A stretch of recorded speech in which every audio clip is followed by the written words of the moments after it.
Hey you all, welcome to implanting class we put together today. So we call this class Implanting 101 because this is going to be the basics of how to properly implant cattle. My name is Reed Graham. I'm the Breathitt County Agriculture Natural Resource Agent. I'm Jessica Morris. I'm the 4-H and Ag Agent down in Wolfe County.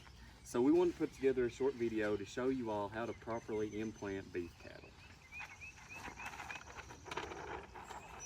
So before we get started with how to do it, we're going to tell you a little bit about them. Implants are small pellets that contain a growth stimulant that is slowly released over a period of time, and these implants have naturally occurring hormones in them, such as progesterone and testosterone. They can be used on a range of different cattle. Some implants can be used on nursing calves. Almost all implants can be used on stocker calves, feedlot calves. Implants are widely used in America, but you need to tailor your implant to the type of cattle you've got. So we'll attach a publication from the University of Kentucky that goes over each implant and what type of cattle you have that you'd use certain implants for. So before you get started and you choose to implant on your farm, you need to decide if you have facilities that are adequate. You are going to have to implant these behind the ear, and making sure that you keep yourself safe and your calves safe is a super important part of this project. If you do have adequate facilities, the next step you want to make sure you use is sanitation. So keeping the area clean, cleaning your needles in between use. I cannot stress cleanliness and sanitation enough when you're implanting calves. So they're going to go in the middle of the back of the ear, like Jessica said, the middle 1/3. And we'll show that, we'll demonstrate that here in a minute. But I think this is really important, and it's a very common mistake, is do not crush the implant. So we'll show you what that looks like and why that's so important when we get to the demonstration part. When we do implant, there's several common mistakes that are made. The implant is improperly placed, and if it's not placed properly, it can come back out and then you get no bang for your buck. It can cause infection to set up in the ear if it's improperly placed, or it just won't work. So you want to make sure you're using those correctly. Absolutely. You can pierce through the ear. That's not a great situation, but you can always go back and find a new place, go in a new spot, or go to the other side of the animal, because either ear you use would be totally fine. They're slow releasing pellets, so either ear you'd want to use would be fine. If you do that, the poor sanitation can result in an abscess. We kind of talked about infection up here if it was improperly placed, and abscesses in the ears are not good. Cattle that don't feel good don't eat, and if they're not eating, they're not going to get the bang for your buck out of these implants. And then people crush the implant, or it's misaligned. There are several benefits to using implants. A weight gain of 20 to 30 pounds should be expected. And that's over the life of the implant. So some implants are shorter time periods than others, but a lot of the implants will last about 100 days. So 20 to 30 pounds of growth in 100 days additional to what the calf or animal's already going to gain. That's a lot of bang for your buck there. It improves feed efficiency 5 to 10%, which is going to save you money in feed costs. And I thought it was neat to put this on here. Only 33% of approximately of cow-calf producers in the nation use implants, but the upside to it, it's a no-brainer to start thinking about this for your operation.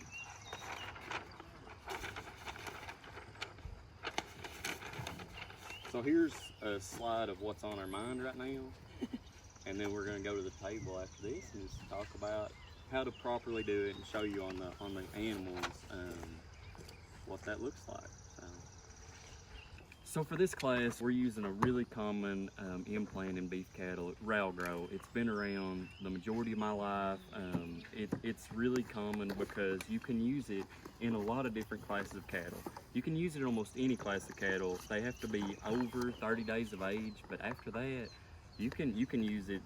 So we're going to use that. We're going to demonstrate with that. We've got some rail grow implants, but before we get started, we want to talk about how to assemble the gun and how to put the implants in the gun. So Jessica's showing now, just unscrew the tip off the end. You put the needle inside, or you try to put the needle inside, and then you put the tip back on, tighten it down. So this is really important. You can loosen that tip and move the needle to according to which side of the animal you're using. So you want to pierce the ear with the tip of the needle. So if you're on one side, you'll probably use it differently than if you're on the other side of the animal. And then to put the implants in, you just the circle goes to the back that's open, and you just push it up in there and roll it till it clicks. And then by doing that, you can see the top. The plunger will push the implant through and into the needle, and then when you get it in the ear, it goes right in the ear, and you retract it, and you're good, right? For sanitation, we're going to use Nulpa sand. It's really common disinfectant material. So we want to put 2 ounces of this per gallon of water. It doesn't take a lot. Moral of the story. So just going to put a little bit. I use like a paint tray because I feel like it holds the implant gun in. I'll show you that here in a minute. But just roughly measure out a couple ounces, and then I'll mix some water in with it.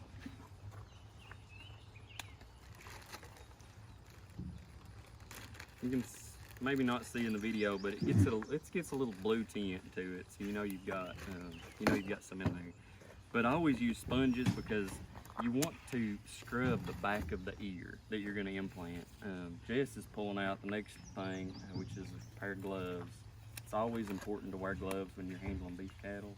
So we'll get these ears out of here. We've got some samples, so when we're getting ready to implant, we'll always like we'll take our scrub brush, we'll scrub the back just in case there was some manure or anything like that on the ear. We want to get that off. And then I always try to like put my needle in an Nulpa sand, make sure that goes, and then kind of like scrub it off. So here's where we want to be with the implants. There's ribs in cattle's ears. So we've got, these are 2 main veins that come out to the ear. And we want to put the implant in the middle third.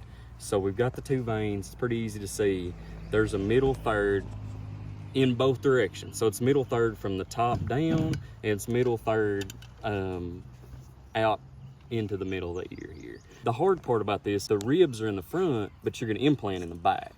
So I always use my hands to kind of guide me on where I'm gonna be. I'll put my 2 fingers on the ribs of the ear, and then flip it over and just kind of slide it in here. And sometimes this is probably easier on living cattle because I just pierced through the ear right there. Let's try this again, Jess. And that's like really easy to do. So when you're doing that, you want to think about going parallel instead, because it's easy to pierce through if we take the wrong angle down. We want to be more flat. And you can see that it kind of raises the skin up. Yep, now I got my implant ready and I just put it in. So there it goes. You can feel it and make sure it's not crushed. You can kind of see it in between my fingers.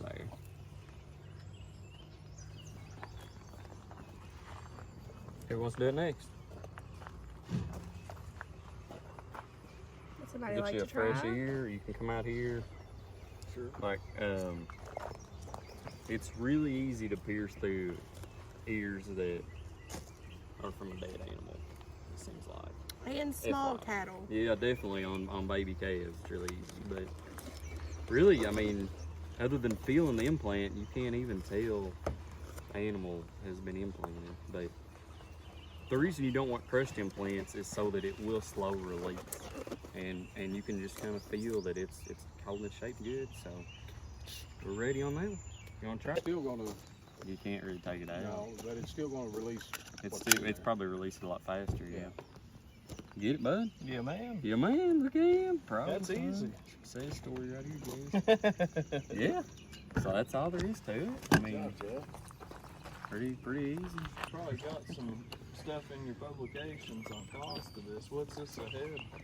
These railgrow implants were a little over $2 per head. Pretty low cost. Yeah, it is very low cost, and the upside is so huge, especially with cattle prices high. Right. Like if you gain 10 pounds on a 5-weight animal over what they were already going to gain at $2 a pound. Plus, that's $20 additional revenue for $2 money spent. So it's, I mean, there's a really good return on your investment with implants, I would say. Wouldn't you, Jess? The publication I think Dr. Lynn Cooler shared with me this morning had for every dollar of input, you get $12 back. Nice. Pretty good deal. Yeah. This we want to talk about. Talk about the tags. You want to talk about, you just want to show them how to properly tag a Sure. calf? I guess it's a good time while you're implanting to put an insecticide tag in the other ear, or do you put it in the same ear? You can use the same ear, you can use the other ear. It's kind of whatever people want. And everybody's got different methods of which ear you choose for the tag and things like that. But I always, like on cows, I always put their number on the side that I don't work on in the chute, because you're probably not going to change a number on a cow. Hopefully you won't change a number on a cow for her whole life if everything goes well. Well, if you fly tag, you're going to change the tag every year. So I put that on the side that I work the cattle on, the handle on myself, but you can do it any different way. So we'll cut these open. And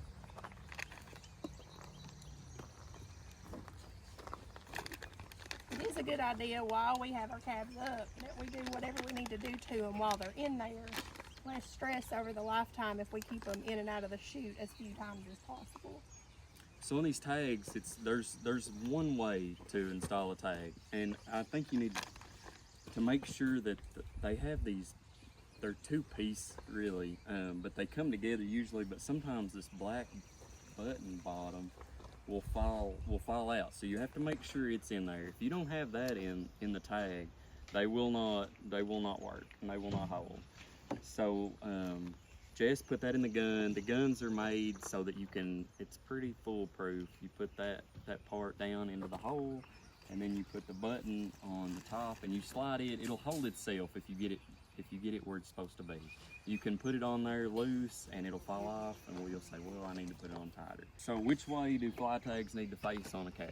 They need to go towards the front of the animal. So put that like that. These, they're recommending you put 2 tags per animal. I like this tagger because the button will release after you tag it, because a lot of times cattle have a tendency of jerking their head right as you tag them. So if you do that, the button on this tagger will fold away, so you don't rip their ear out. And then you just try to put it between the lobes of the ear, and there you go. Good job, Miss Jess. That's how it would look on the cattle. We'd put one on the other ear on this brand and be good. And you should take these out in the fall.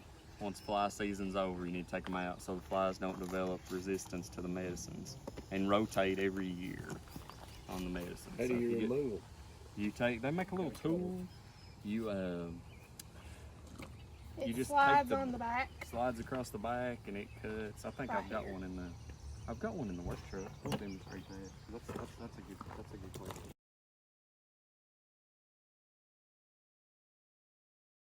But the next day, Yeah. you just keep it honest.